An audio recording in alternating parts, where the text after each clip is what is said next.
on a aperçu un missile traverser le ciel qatari, provoquant immédiatement une condamnation des autorités locales. Heureusement, aucun mort n'est à déplorer. Toutefois, les États-Unis n'excluent pas une réponse. L'information reste encore partielle, mais selon le New York Times, l'Iran aurait prévenu Washington à l'avance dans le but de limiter les pertes humaines. Téhéran parle d'une attaque puissante, qualifiée de dévastatrice, et affirme avoir utilisé exactement le même nombre de bombes que celles lancées par les États-Unis sur ses installations nucléaires quelques jours plus tôt. Les sites visés se situeraient en dehors des zones habitées, ce qui expliquerait l'absence de victimes civiles. On estime à près de 40 000 le nombre de soldats américains déployés actuellement au Moyen-Orient, dont 10 000 sur la base du Qatar, précisément ciblée cette nuit. À Washington, Donald Trump s'est réuni en urgence avec son Conseil de sécurité nationale. Il s'agissait d'une attaque attendue, voire redoutée. Elle figurait parmi les scénarios les plus probables discutés au sein de la Maison-Blanche ces derniers jours. L'Iran a tiré 10 missiles en direction du Qatar, et un autre vers l'Irak. Les défenses qataries auraient intercepté un des projectiles, selon une source diplomatique européenne. Pour l'instant, aucun blessé n'a été signalé. D'après plusieurs experts, cette riposte s'inscrit dans une logique de représailles après les frappes américaines ayant ciblé des sites nucléaires iraniens. Un scénario que les États-Unis avaient anticipé. Le détroit d'Ormuz est également sous haute surveillance, car environ 20% du gaz et du pétrole mondial y transitent.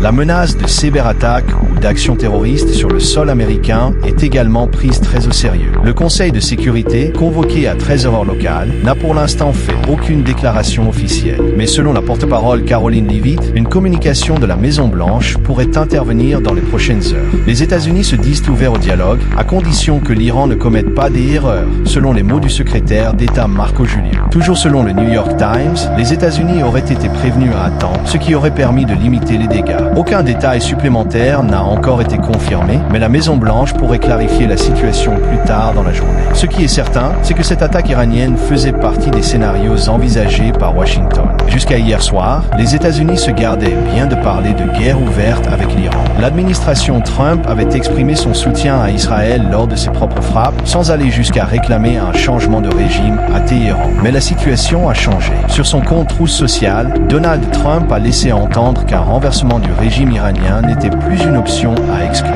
Pourtant, ses ministres défense, Affaires étrangères et même le vice-président ont affirmé le contraire hier. Ces attaques ne seraient pas une déclaration de guerre et il ne serait pas question de renverser le gouvernement iranien. Ce matin, Karoline Leavitt a tenté de clarifier les choses. Selon elle, il ne s'agit pas d'un changement de ligne officielle, mais d'une simple réflexion personnelle du président. Il a le droit de se poser la question, a-t-elle déclaré? Enfin, la Maison-Blanche n'écarte pas l'hypothèse de nouvelles actions si l'Iran poursuivait ses attaques. Pour l'instant, les États-Unis maintiennent que leur frappe était ciblée et non le début d'un conflit ouvert. Mais la riposte iranienne marque un tournant. Désormais, tout peut basculer.